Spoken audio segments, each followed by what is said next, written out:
What's going on, guys? Happy Friday. Got a brand new segment of the Riter Kerr Golf Show coming on right behind us. More of the teaching segment of the show, the main idea that I had to get this thing going. So, pretty much what it's going to be is I'm going to have a bunch of people coming on, all different ranges of handicaps, all different skill levels. We'll get some video, whether it's on the range or on the golf course. I'll give my opinion on what I think needs to happen with their golf swing. And based off how much time they have, we're going to build them out of practice plans. That way, when they do go practice and they do go to the range, they're practicing the right things and they're allocating enough time to certain areas. So, hope you guys enjoy that. Today, we got Sam Fidone coming on. Played golf in college at SMU, turned professional after that. He's had 18 professional wins over the last 10 years across 4 different tours. Has made 3 PGA Tour starts, most notable making the cut at the Valero Texas Open back in 2021. We talk a little bit about my swing, what I need to work on. We're going to have a practice plan coming out over the weekend on what I'm going to be doing. And then just a lot of other good stuff about mentality and just great convo this morning, and I hope you guys enjoy it. So, yeah, hope you guys have a great weekend. Love you guys. We'll see you next week.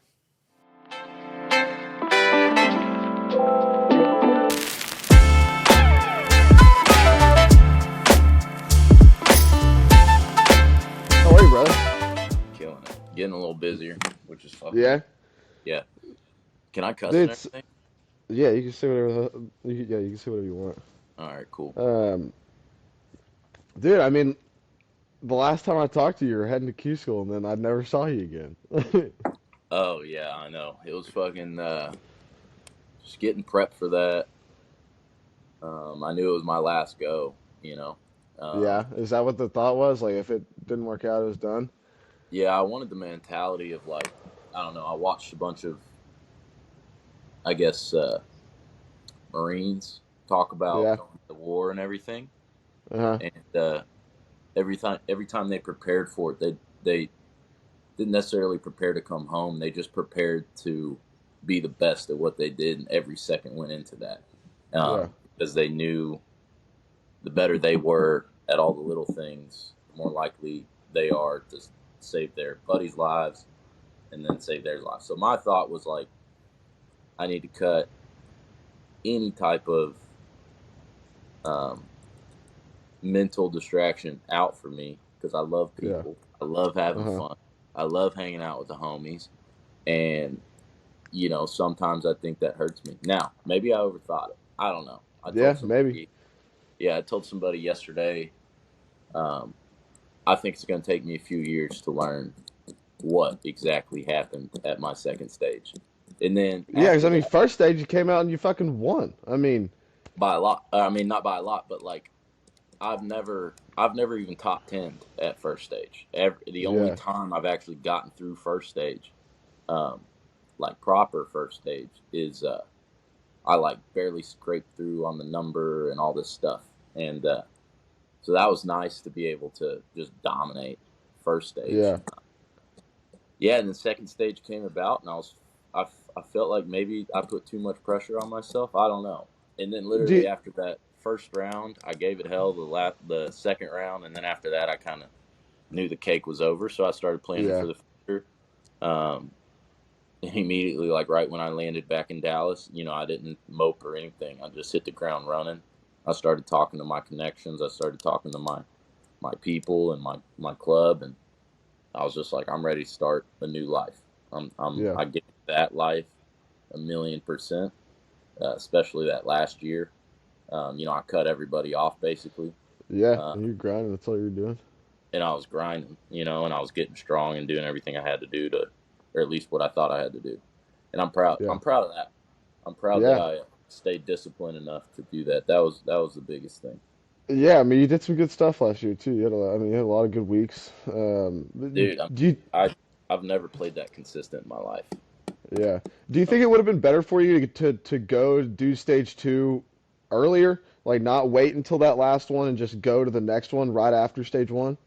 I do. I do, and looking back, my thinking was my options were kind of low scoring territories, and then the Mm-hmm. hardest tournament. or the hardest site out of all of them, I had been to 3 times, and I missed every time I went, or maybe 4 times, but I missed every time I went, regardless. But looking back, I missed because of my par three play, and I told my swing coach Ben Smock, I said, "Hey, dude, going forward after in 2021, I said I need to improve my par three scoring. It's not good, it's not up to par of my competition." And I actually dominated par threes this year. On the par threes. Yeah, I was consistently under par all year on par threes. I don't exactly know my stats, but I played par threes well under par. I had multiple tournaments where I was 5 or more under par on par threes, which is really good for me. I'm an over par guy. Yeah. I'm gonna put on my Wi-Fi because I think I have back. All right. So yeah, so we did that, and then looking back, those par three, I should have gone back to Georgia or to Alabama to Dothan. I think so. Yeah. Is my connection okay? Yeah, it's gonna show like that now, but the actual recording, the quality's a lot higher than what it's gonna show us right now. Hell yeah. All right, so get done with Q school. You get done with Q school, and you come back, and then tell me what's going on now. You back out at Crown? Yeah, so Crown Colony, one of the best courses in Texas and stuff, and it was, at least when I was growing up. We have some good people who are getting on our board now, and they're heading our renovation that we're about to do in April. And so I wanted to, my dad said this well, but I wanted to get the camel's nose under the tent, basically, and by the end of this redo, hopefully I'm the camel and I'm under that whole tent. Absolutely. That's my goal. I want to be an attraction for East Texas golf. I'm not scared to say that at all. I think that, my playing experience and my teaching experience over the past couple of years is going to do this community really good. My goal is to be absolutely. I want to be able to beat, the Dallas teams. I want to be able to beat Houston teams. Even though we're a smaller population, I could care less. My team did that when I was in high school, and we weren't scared of anybody, but that's because we had a culture and a golf course that allowed us to be competitive not only with each other, but with our membership. So I love being back here already. The community's, really accepted me, and I'm starting to get busier, which is cool. So that's awesome. Yeah, I've been seeing the Instagram. I mean, from when you sent you put your post out a few weeks ago, kind of with your ad and your promo, and then from then, I mean, it's just been daily videos. All the guys. Seems like a lot of kids, and I hear you say team. Is that kind of the goal that you're pushing at right now? Is kind of the kids, trying to take those kids, maybe push them on to college and send them somewhere? Yeah. Absolutely. So I'm kind of mirroring everything after, the international players that I got to play with on all the, Canadian tour and Latin tour, because, when I talk to, for instance, a kid, he's pretty Instagram famous now. His name's Ryan Ruffles. Ryan was a superstar coming out of high school, and he signed a big contract with Nike. Great player, and he's been off and on, Latin tour, Canadian tour. I think he's on Challenge Tour now. It's just a matter of time before that kid cracks the seal and gets on the PGA Tour. But I learned a lot from him. He was younger. He was 6 years younger than me. But talking to him, he's Australian. Talking to him about how golf was for his Australian team, as he was on the international team at I think he said like 10, 11 years old. The international team entailed, he had physical therapists, he had trainers, he had strength trainers, and then he had short game coach, a mental coach, and he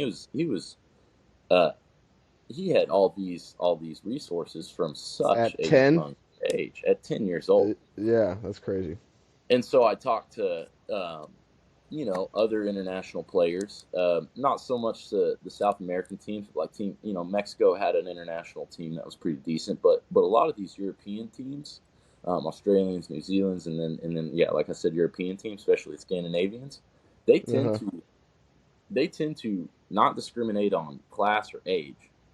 They tend to pair everybody into the same practice facility, so that the younger kids can not only see the older kids who are successful and going on getting Right. scholarships, playing professionally, um, but they get to talk to them, they get to befriend them, they get to know them. So Yeah. um, I feel like that was my culture growing up, and it was just because of the little town thing. But I was playing when I was 11 years old. I was playing with 18-year-olds.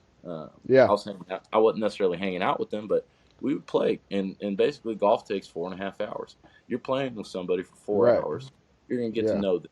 You're gonna get to watch them. Yeah. And so I had the opportunity to do that, as well as my friend group that played golf. Hmm. And that's what, in my opinion, that's what catapulted us into a very competitive uh, high school golf team. Yeah. Um, Absolutely.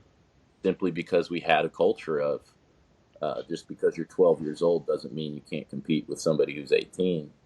Even though Right. they kick your ass, it doesn't matter. Like the No, because 18 you're year gonna old learn, and wants. you're that's gonna piss that younger kid off and make him want to keep going and want to beat the older kid, which is gonna make him better, and it's just gonna keep him pushing.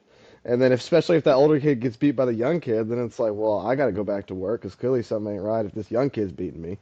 Exactly. But And it's a yeah, I constant think cycle of improvement for everybody. yeah, And it yeah, makes me yeah, my coaching, for because sure. And I have lots of involvement in our junior program here, and it's always how do we take these kids from where they are now and actively move them up, even if they are young? Like I got a lot of like 5 to 8 year olds. Like how do you get a 5 to 8 year old to buy in to something that you're trying to do? And maybe it's not now, like they might not buy in now, but over time, if you give them that culture and you give them that kind of structure on hey, this is what we're doing, this is how things are, and this is how we can get better and move to the next level. Um, yep, yeah, I think that's the only way that you can to take a kid and push them somewhere, because if you go too hard they'll get burnt out, and you got to have that you got to have that to where they're the ones making that decision and buying in. I think culture and who you have around that is everything. well, um, and who doesn't want to talk shit to their friends about beating them, and then you can yeah, go and no, hang it's out fun, beating right? the shit after that, Yeah, right? Like, yeah, so I find so much value in this idea that my students are going to push each other, and like I already have formed group text with all my students, and I mean, yeah, I got a 45-year-old and a 12-year-old in the same yeah, group text, and I'm yeah, sending, that's awesome. Tiger talking about stuff. I'm sending, Right. military guys talking about how good, Green Berets are at the fundamentals, and Yeah, just content that I find inspiring, that hopefully some other people in my group will find inspiring, and then absolutely. what that ends up leading to is communication without me involved, which Yeah. is exactly what I want. I Well, want. as a teacher, that's the only way that you can get what you think across is they have to. You can say whatever you want, but they have to find that thing that ticks for them, that's going to make them teach themselves. Like they can feel And that I've told without even you being there. and I've told you multiple times, and I tell everybody the same thing. Whatever I say is probably going to be around right. I might be wrong on some Around things, right. whatever, Yeah. but it'll be around right. But the thing is whatever I say, you got to learn it, and then you got to make it your own. You Your can't own. Yeah. sit there and just do my drills and then be like, okay, I'm done. It's like, Right. no, you have to Yeah. be aware. You have to be like, oh, that felt like this. That one was shitty. Why was the one before that good and that one was shitty? I Yeah. can't think for my players. So if my players are communicating with each other, or like for instance, I just worked with a kid at SFA, and I watched the SFA team. They filmed each other a bunch. Hmm. They talked to each other about the golf swings a bunch. So if I can start feeding them proper information, proper materials, proper resources where they can look at information without me, now their Yeah. conversations get a much more.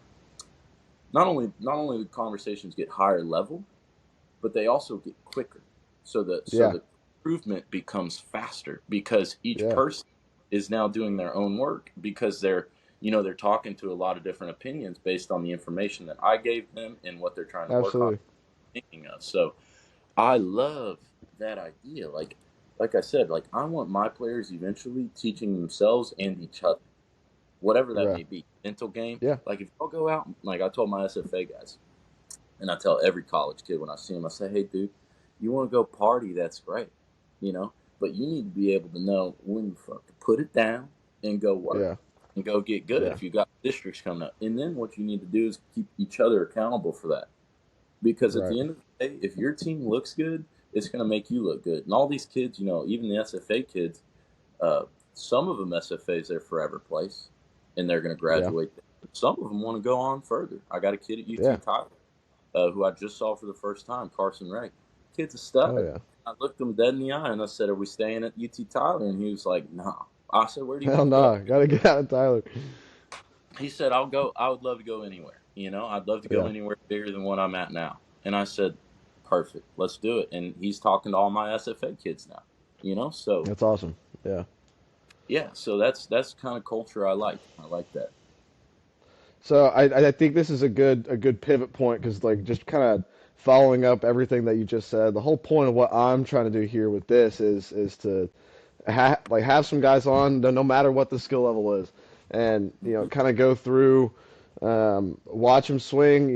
Maybe it's a lesson on the range. Maybe it's just out playing a couple holes and just getting some videos of swinging and then coming back and talking about it and seeing okay what is this person's problem. What's killing them right now? What do we got to get them doing to move them forward?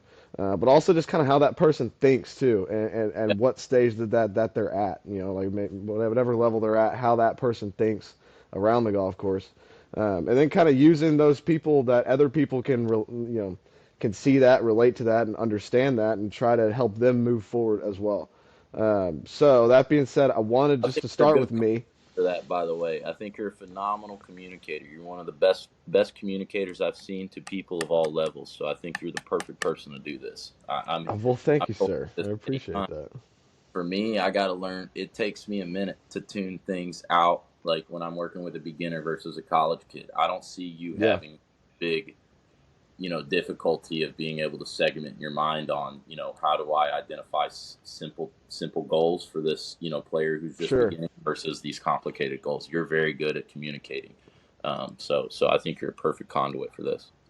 Well, I appreciate that. Yeah, Definitely love to hear that. So yeah, I kind of just wanted to start with myself, kind of give an yeah, example of what it's going to be like. I also need to get better, yeah, and then kind of have some back end questions. I know you've asked a lot or talked a lot today about just kind of the mental aspect of things, yeah. and I've always struggled trying to figure out like how do we practice that? How can we actively get better at the mental side of things? Because I mean, I don't know if I've honestly ever learned that part of it, and that's something that I really struggle with, especially when it comes into playing in tournaments and kind of such like that. So, let's start with kind of the swing and what you think about some of those videos that I sent you yesterday, and then maybe Absolutely. try to come up with a couple drills and a little bit of a practice plan moving forward. So, all right. So the first thing I saw was your swing. Everybody, and I'm happy. We talked about early extension. Early extension being if I, from a down the line view, and I know that people might know this, but if I draw a line on, if you're hitting that way towards the camera, and I draw a line on your butt, and right before impact, your butt comes off that wall, that's what we call early extension. All that's happening is you're standing up. That's it. And the reason that's happening for you specifically is, in my opinion at least, as the club approaches what we call P6 in the golf swing, which is club parallel to the ground on the downswing. Okay. What we would like to see is the hands closer to the right or trail thigh. Okay, so right thigh for right-handers, left thigh for left-handers, and we'd Yeah. like to see those hands within that leg. So I'd say butt into the club will be on the outside of the trail leg for your more of a draw pattern, and then Mm-hmm. it will be more on top of the leg for more of a cut pattern. Okay, Okay.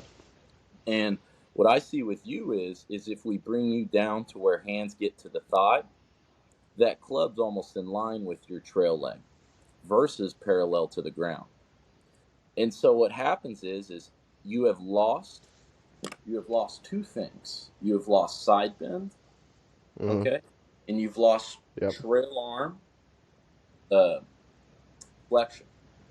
Okay, and these two things get you down to that golf ball. Now, if you were Yeah. to side bend and bend that trail arm in golf posture, it's impossible, and get back down to the golf ball. It's impossible to early extend. You just can't do it.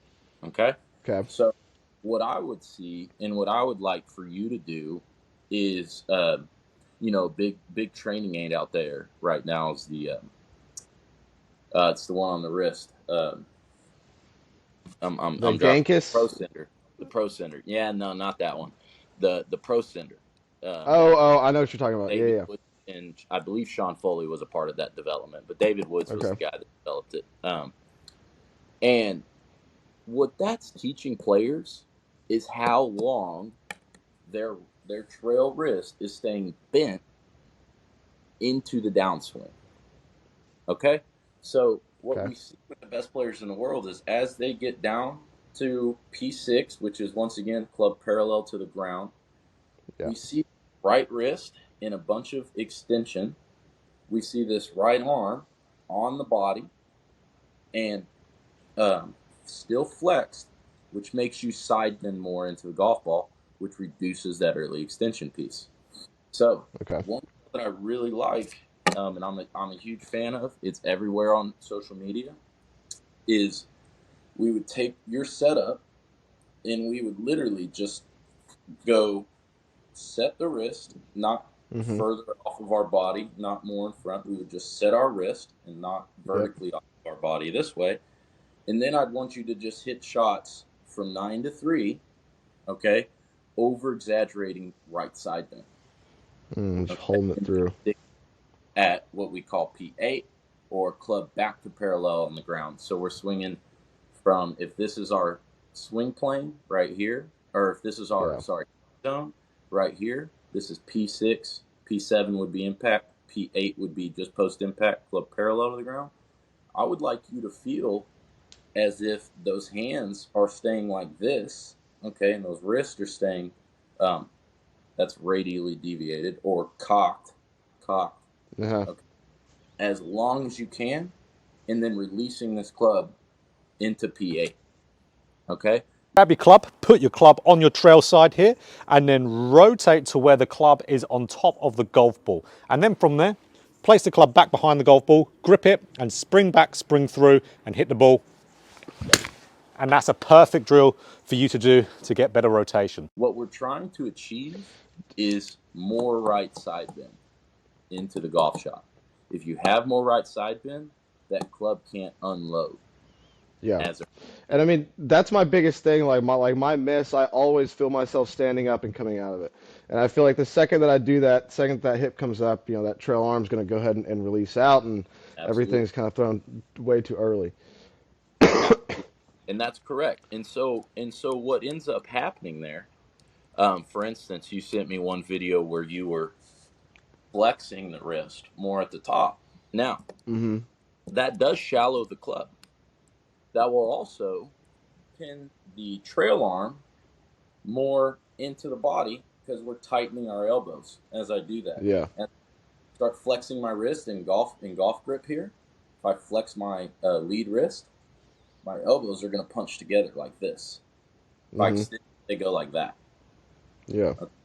So this is not a bad drill for you. The problem is the more I flex this lead wrist, okay, the more it's going to go like this, and that's where your club is letting out. That's why if you overflex that lead wrist, I think you're going to hit a lot of pulls and a lot of hooks. Yeah. You're a good rotator. I think you're an over rotator, and that's simply because that club's unloading too early. Yeah. No, So, and the face is so open, I got to get it closed some way. So I think I got to turn through it. and I have I could send a drill and we could like attach it to this or something. I saw another drill Yeah. on Instagram where a guy literally he grabs it, he gets in golf posture, he grabs his club, he puts it on his right hip, he brings himself down to impact to where the club is on the ball. Okay, which imagine that you'd have to be in a ton of right side bend to do that. He Yeah. then grabs his club and then hits the shot from there. So he goes up to the top and tries to recreate that swing at the bottom. once Yeah, again. yeah. Whenever we get done, send me that. I will. I will absolutely. So that is an over exaggeration of side bend. Yeah. So for you, in my opinion, I would be working my ass off to first off making sure we're pressuring into the lead foot properly and where in the lead foot, because that's very important. You don't want to pressure into the toes in transition. You don't want to pressure directly into the heel in transition. That cuboid, baby. Cuboid, exactly. Scott counts. But that cuboid bone is a phenomenal place to start. Now we can start moving it in front of that and behind that a little as we get better at that proper pressure placement into the lead side. Um, but I would say as long as you're pressuring into that lead side properly, then we just continue over and over again trying to get you as right side bent as possible. And I think a pro cinder or preset drill where we're hitting shots like that Mm-hmm. is no brainer place to start. It's easy. It's Okay. a simple drill, and it's athletic. You don't need anything. Yeah. A second drill that might assist in right side bend is, and this one's not exactly my favorite, but it has a lot of good qualities. Is Mm-hmm. running an alignment rod up the shaft, okay, to where like you grip the alignment rod in your grip, Yeah. It's sticking up okay, right in here. front of your body. Now that's going to Yeah. over exaggerate forward shaft lean at impact. Mm-hmm. But with forward shaft lean, we have to have right side bend. Right. And then you If that can't release early if your shaft's leaning forward. exactly. So I would say I always give my students a lot of autonomy when it comes to drills. I gave this one kid a single leg drill last week um, where I was trying to basically time up his trail arm extension and his lead leg extension because he Mm-hmm. seemed a lot of trouble doing that. Absolute failure. Absolute Mm. failure of the lesson. I didn't successfully get him to not hit fat shots. He came and saw me. Everything was fat, and he's a good player. And Yeah. so I had to really rack my brain. But right after his lesson, I gave another kid a single leg drill. Amazing, best drill he's ever had. Yeah. He went nuts. So this What so some things will work. It's always the give and take. But absolutely. So yesterday I saw the same kid. I said, "Hey man, I gave you a bad lesson. We're gonna fix this shit today." And we ended up doing what I call the step through drill, where you literally right like you're starting to step through the golf shot yeah. as you're down. Right, it's a simple drill. Yeah. Boom, done. He nails it. Yeah. Right, it was perfect for him. And I asked him, I said, "Dude, was that way easier?" He goes, "Yeah, and that's actually fun." And to me as a Yeah. coach, I love that feedback, right? Because now I know what kind of drills he's gonna like. He's gonna like stomp drills. He's gonna like pressure Right. placement. He can go somewhere. He's not necessarily a set pause and hit guy. Well, Like what I, was his did he have a previous sport before golf? uh, he played a little baseball for a little bit, but in my Okay. opinion, I am no doctor, orthopedic surgeon, or anything. But we have two things. Not to get overcomplicated, but when people are predisposed to this knee bowing in, or actually going in like this, just as Uh-huh. they walk through normal life, that's called knee valgus. And then Yeah. as people are overbowed, they're called knee varus. Well, golf, we want more bow than in with our knee. Mm. Okay. And the reason for that is we need our femurs basically staying a little out like this so we can pivot on top of them and slide and do all these things. If our femurs are rotated in, we're gonna really expose our lower back to some problems. And this Yeah. kid is he's very knee valgus. He's very knees in like this, which looking back makes sense as to why he did not do the lead leg drill very well. Because if your lead leg's like in like that, you're not going to It's just access gonna your glute. collapse every time. No. Yeah. Absolutely. So he has a lot of trouble on, for instance, his lead foot with a 50-yard wedge shot to a driver. His lead foot's off the ground at impact, but that's because he straightens it so early because he doesn't have the range of motion to go like that with his knee, which is Right. fine. Dude, we can absolutely do that. But that's also why the step drill worked for him is because Yeah. forcing his weight and momentum this way, that's going to And his force knee to be. Tell me your word again for out. Tell me it. knee valgus. Knee, Valgus. yeah, so this is knee valgus, which is or sorry, knee valgus is in, knee varus is out. Varus is out. So Okay. you want a Okay. little more varus. There's a company. Sorry to get a little tangential, but there's a company out of I believe they're in New Orleans. They're called Goda. They talk a lot about their training company. They work with a bunch of high level athletes. They talk a lot Yeah. about knees out, bowing. They love that bow feel, and I think they're a little cultish. I'm not a trainer, but when I look at the best tour players in the world at P6, their lead knee is bowed. Their Mm-hmm. strike points are on the outs, more of the outsides of the feet than the insides of the feet. And another thing that Goda says is inside ankle bone high at strike point. So that would be P6, P7 for us. And they are dead on, dude. That knee is bowed out and everything. So real Yeah. quick, back to you. So my thing with my students, like I said, is I want them to have autonomy. I want them to have their own ideas based on the drills that I give them. I'm Mm-hmm. prescribing, but I'm not a doctor. This is not an antibiotic. This might not work. Sure. Okay? Golf's not perfect. What I need Yeah. is people to have the confidence to come to me and be like, dude, that drill was not good, but that other drill you gave me, way better. Okay. Yeah. So for you, I'd say successfully knocking out right side bend, um, or actually, I guess not knocking out. I would say adding more right side bend Adding. Right. is our goal. And those two Okay. drills, I think, are going to expedite that route to our goal. Okay. And Love it. pressure placement being hyper important. Also, just for because I'm a Nazi with the head movement, I would like you to make sure that head isn't necessarily falling back into that side bend. You're learning how On, to on the shaft. way back. Well, on the way On the way. through. On the way So through. So not coming this way. On the way through. because a lot of people are going to right side bend and then fall back like And try and yeah. Yeah. absolutely. So um, so as long as those kind of checkpoints, pressure placement and head movement are good, it's right side bend all day, all day. Yeah. Something that I definitely want to do on this moving forward with not only me, but is the follow-ups and checking back in and doing that. So Hell yeah, after we talk, I'm gonna lay out kind of a practice plan. I'll go out and film some stuff. I'll obviously send it to you, but maybe at least maybe once a month we check back in and keep talking about that. I'll give you some feedback on if I like your drills or if I think they suck, and then we'll love go that, from there. love that. I'd say real quick for a practice plan, I'd say let's say we hit for 45 minutes.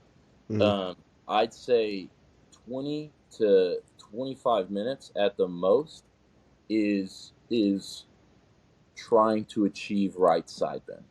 Okay, Just that block practice, 9 to 3 drill, hammer that home for 25 minutes. hammer that home for 25 minutes, no more. Your brain is done processing that info. In fact, it might not even process that info until the next day.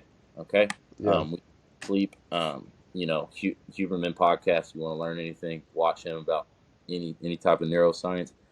He Yeah. says type of hard work you do, you gotta have some sleep after that hard work to actually retain that information biomechanically, muscularly, and mentally. So I'd say 20 to 25 minutes of proper technique work, and then so we're doing a 45-minute overall uh, practice session. And then I would literally say you restart your practice session in the next 20 to 25 minutes is whatever kind of warm up you do in a tournament. So for me, it would be technique, technique, technique for 25 minutes. And then I would go into my, like for instance, I warmed up with my 60-degree, one handed with my right hand, left hand. And then it was like punch 9 irons, about 10 or 12 of those. And then I'd hit 2 full 9 irons, and then it would be same thing with the 6 iron, and then driver, and then I'm done. So that's my whole Yeah. practice a day, and that's every day. So every practice sessions organized like that. I think Yeah. if you want to go hit balls for 3 hours, go hit balls for an hour and go work out. go fucking get Yeah. strong somewhere else, okay? Because I don't think people need to hit balls for 10 hours a day. Maybe you're a teenager, No. but a grown Yeah. person, yes. I wouldn't say we need to do that. So I'd say 45 minutes to an hour is about all you need. Perfect. And then you got some time left. You still got about 10, 15 minutes or so. Fuck yeah, I got plenty of time. Um, all right, talk to me about how do we work on the mental side of things? You know, like I think the reason why I love golf so much is because golf is very, very similar to life. I mean, you never know if you're going to go out and you're going to start double double, but I could have four Yes, birdies down the run, and I mean maybe I'm even by the turn, and the back nine's a completely different story. And I mean it's so much of life of like, man, I woke up and it's like, all right, well I got to go to work, and then I got juniors, and I'm trying to do this video, and then I'm trying to practice, and I'm trying to teach, and everything gets so overwhelming that we just want to fucking completely check out. And so yep, I mean I think a lot of tendencies that we can carry into the golf course, we already have those just as who we are as people. So those what could we do from a mental standpoint to get better? And maybe it is, talking about Marines and talking about people completely outside of golf that use these different tools that they have found. But how do we build those? And how can we do that? absolutely. Maybe it's on our own. I know it's always said, you can't do it on your own and you should talk to somebody and maybe you should. But what can we do to get ourselves better off between the years here? Well, uh, I will say real quick on that last point. We can't do it by ourselves.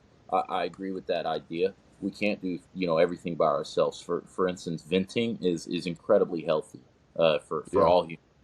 So I would say the biggest thing off the course is to find uh, a person or multiple people um, that you can rely upon to not only vent to, but to get sound advice. And Yeah. and you don't need 50 of these. Okay, 50 is probably way too many. Yeah, you can't have them. Personally, Right?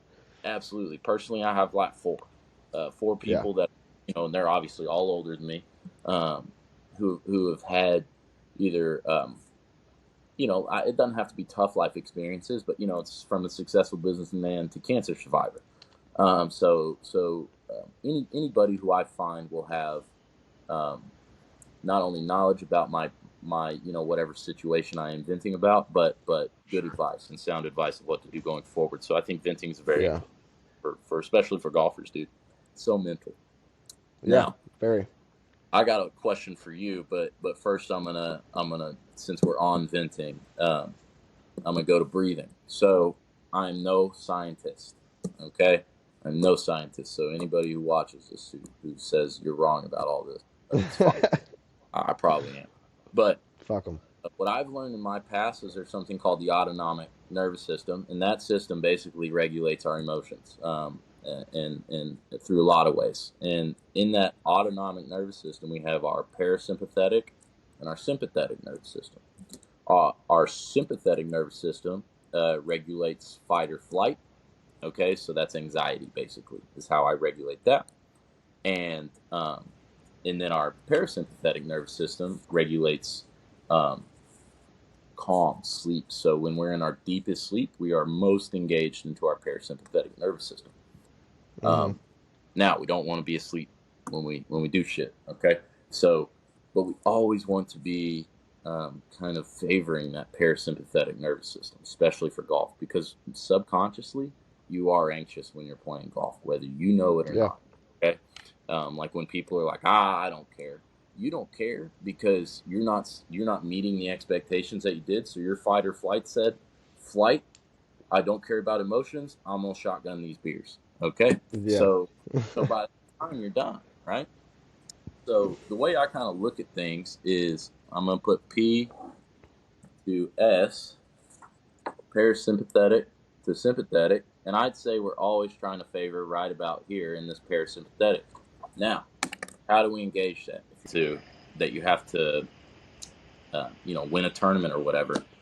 yeah. Wait, Time to be clutch. It's that moment where you got to step up. You got to get the job done. absolutely. Most of the time, you're going to be into that sympathetic nervous system, that fight or flight mode. So the way you regulate, Hmm. the way you bring that scale back to the parasympathetic is through diaphragmatic breathing, belly breathing, deep belly breathing, like down here. And there's a lot of reasons for that. but mainly what you need to see is, and what you'll see, actually, I just watched whatever tournament was last week, Century Tournament Champions or whatever. Yeah. Keegan Bradley. Sony. Sony, that's it. Keegan Bradley, right before he hits every golf shot, puts his hand right on his belly button or just under it. And he's trying to fill that space with air. Okay? Now, when you do that, you do not want to do it through your mouth. Okay? You want to do it through your nose. Okay? And the reason for that is his mouth has a lot larger air intake. Therefore, we can't regulate that. Okay? So if you're running, your mouth breathing. Okay, what that's doing is getting that heart pumping faster. Okay, so that's pumping blood so I can move faster. Okay, so that blood's already pumping. Your anxiety's already going. So what I do, and what I've learned from a few other actual scientists, is you want to do 6-second inhales, and this is a guesstimate. Marines do what's called box breathing, which is 4-second inhales, 4-second exhales, 4-second inhales, 4-second exhales, which is why it's called box breathing, because you're just trying to repeat time. What we see is, and what I've learned in the past, is that to engage the parasympathetic, you need longer exhales than inhales. Okay. So my goal is to have my first breath when I'm the most anxious. My goal is to have my first breath 6 seconds in, and this is 1 Mississippi, 2 Mississippi, through my nose, 8 seconds out, with a 1 to 2 second hold in between each breath. So I'm in for 6 seconds, hold for 2, out for 8. Okay? You're going out through the nose too, you're going out through the mouth? Out through the nose. Now, once again, the reason I'm going out through the nose is because I can regulate how fast that air is exiting my body. Okay? That's very important. And the 2 second hold is very important on either side, breath out and breath in. Now, what I always experience, and hopefully what other people are going to be mindful of to experience, is how hard it is to get to 8 seconds in that first breath when you're the most anxious. On that exhale? On that exhale. Now, real quick side note here. I'm doing this in between golf shots. I ain't talking to people. And that is so important. You know, my old mental coach, or he Noah Sachs, Dr. Noah Sachs, he's brilliant. He's his own podcast, go watch him. But Noah, before I teed off at tournaments, he knows how competitive I am. He said, dude, you can't be talking. If you're talking, where's the air coming out of? It's coming out of your mouth. Every word I say, air's out of my mouth. Are you inhaling a lot when you're talking?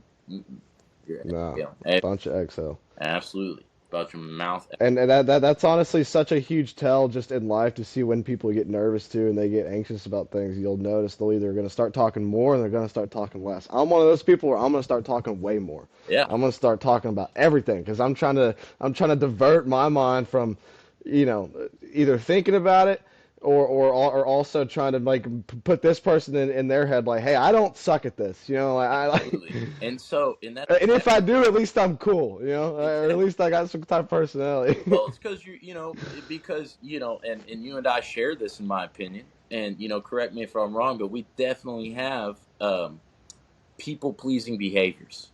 100%. Yeah. Absolutely. So when we're the most anxious, we're probably the most insecure. Which means we want to seek this external validation from other humans, which is for sure completely normal. A lot of people in the world are like that. Yeah. But we have to know that about ourselves. We have to understand that about ourselves. And that's something that I found. Like, dude, I'm 5'8". I'm not strong, but I think I was you're pretty built. I mean, but I was a mental bulldog because I wasn't scared to walk off by myself. And do these breathing exercises and do all this stuff because I knew it would make me better no matter how anxious I was, and that's what I found. And so, so what I would say is my goal. So let's say I just hit the shot on the green. I have a 15-foot putt for the tournament win. I'm doing these 6 second and 8 second exhales. My goal is by the time I get to that green, okay, I'm doing 10-second inhales and 15-second exhales. Do I reach that goal? 10-second inhales and 15. Do I reach that goal? No. I have yet to reach that goal. But here's what I'm doing. I'm distracting my mind. I'm giving my mind a Yeah. task to complete before I have this much harder task to complete. And that reorients every moment, okay? That Yeah. reorients every single moment. Now, here's my question to you. In your opinion, this falls into my idea that chain link thinking. Mm-hmm. Chain link thinking being, how do I finish this thought? Whatever it may be, me holding the trophy.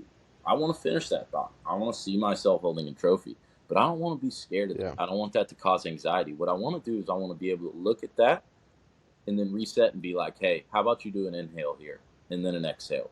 And now I've had 3 chain link full thoughts and I'm not fighting Close myself. that trophy thought and open up open up the right way by using breathing. Open the next thought up, especially the one right before the shot, Absolutely. in the right way. That's not a negative spin on it. And maybe if it is a negative spin, you take a step back and you close it and you restart a new one. Exactly. Because in my opinion, I don't want to be telling myself what to think and what to not think. Dude, I was Well, you watching, can't. Your mind's gonna go where it wants to. I was Like watching a that's the first thing that's the first thing I've learned is I love people like, oh, well, you gotta change the way that you think, and it's like, okay, like I will try to do that, but before I try to change it, there's gonna be a shitty thought before hey, it, and I'm not gonna be able to control that. if it's a male, I say, hey, next time you look at Megan Fox, change what you think.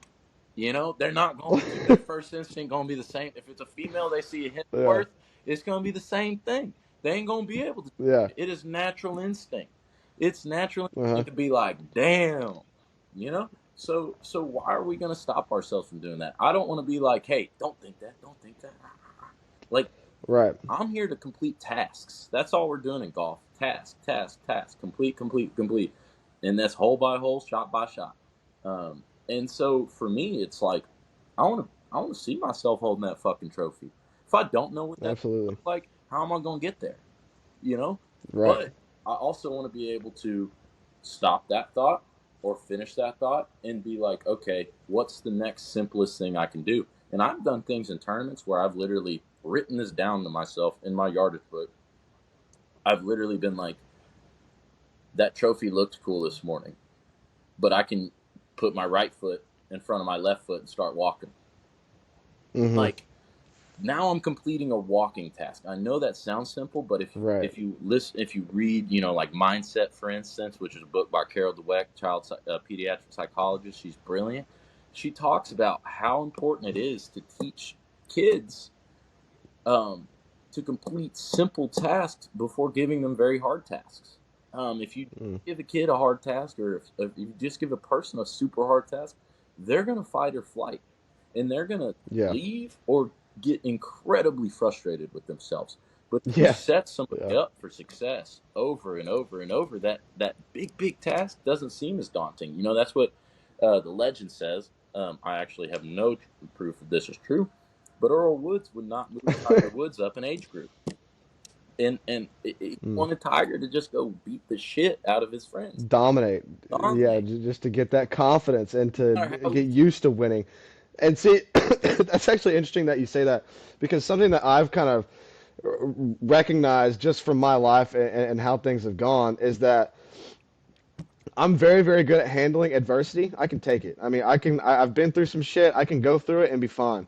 But my problem is that I've gotten so used to failing that I'm not comfortable with success. yep, I'm not comfortable being successful, and I will almost like self-sabotage myself. And whether it's the taking the PAT or whether it's playing like in a tournament or anything like that, it's I'm not used to that feeling of success. I'm comfortable failing because I know when my back's against the wall, I'm gonna put my foot in front of the other and keep going, absolutely, right? But it's now that I've like recognized that it's like, well, you know what? I failed a lot and I've kind of gotten used to it. I love my failures because those failures, like the businessman, your greatest success comes from your failures, and you have to see that. absolutely. But also knowing that, like, all right, like maybe I do need to get some wins. Maybe I should just go start playing against some of my buddies for right now, just to beat the shit out of Yep. them, just to get my mojo back a little bit. There's You no know what I doubt. mean? No, and that's Yeah. there's a lot of brilliance in that, and the reason is in my opinion, if you fail an easy task, it doesn't affect your ego.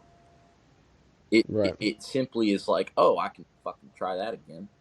you know, Yeah. because that wasn't that hard the first time. I just almost, like, like, I don't know, like weightlifting, for instance, for me, like doing a deep squat. I didn't do a deep squat the first time, but now I can because I worked at it and I wasn't scared to just fuck it up every time until I got it right. And that's, Yeah. a lot of what golf is. Golf is failing 85% of the time if you're the best player in the world. Okay, Yeah. technically, Tiger won more than anybody, and he won 20% of the time. 20, Yeah. I mean, think about every single MLB Hall of Famer. They're 30% of the time they do well. exactly. 70% of the time they fail, and that's Your part of it. life is that, dude. It Yeah, that's life. That's fucking life. And so, Yeah. even these breathing and this, what I call that chain link thinking, I think all of that applies throughout life. I mean, I've had, I know you've had your life, and I've had my shit in my life, but I'm telling Yeah. you, I'm just like you in that. I think that's why we get along great, because I ain't scared to fuck up. I'm not gonna. Yeah. I'll be sad or whatever, but I'm the kind of person that is. This glass is always gonna be half full for me. Uh, Absolutely. I Hell yeah. thought I was a half Absolutely. guy, but I am a half full through and through, and I know myself. Same. Yeah. There's no taking me away from that. I'm always gonna be the most optimistic person you'll meet probably. Absolutely. Uh, And those are positive things, and you can be a realist while doing that. You don't necessarily have to be a dreamer, and the reason for that is just like your show right now. You told me fucking last year we were doing this, and yeah. and here we are. That's how successful people are successful. They don't talk about it; they just do It's fucking it. up. Okay? Well, there's been lots of talk about it. I think I've been talking a whole lot about it, and I'm ready to start doing something. And it's funny how like this is my first week of like doing it, and I guess it always was this like it all maybe it was the fear of success, like the fear of it actually being successful, maybe Yeah, but this first week doing it, man, I love it. It's like to like especially this time of year for me like as a golf pro, it's always like I'm always like, well, I'm broke, and what else could I uh, be going to do to make money? What else can I do? And like this is like it's gotten me that motivation back, like keeping me fresh, wanting me to keep going, and completing a task, right? I've had this open chain yeah, of this podcast just completely being open the whole time. yeah. And like now daily, it's like I'm closing one off. I'm doing a promo video, or I'm talking And PJ Tour. Now you we're wake up happier. You probably yeah. sleep excited to wake up.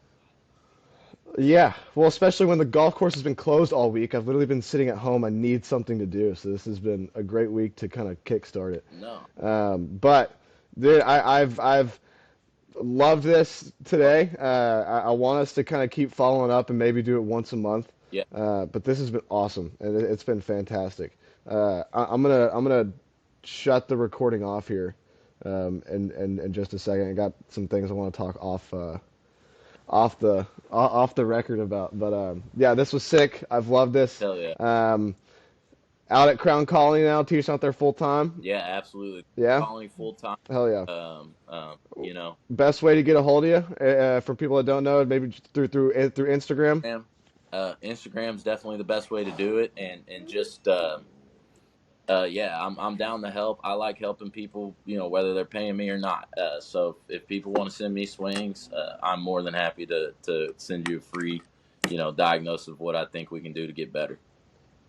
Hell yeah. And I know that I got a bunch of people out in the 903 area that always hit me up about golf. Hell, If I'm not there, this is an extension of me. hell, So you hit up Sam Fidone through the Instagram. I'll put all your stuff in the bottom of the post so people can see it thanks. and reach out to you. But this has been sick. We'll do something next month too, and we'll keep it going. Hell yeah.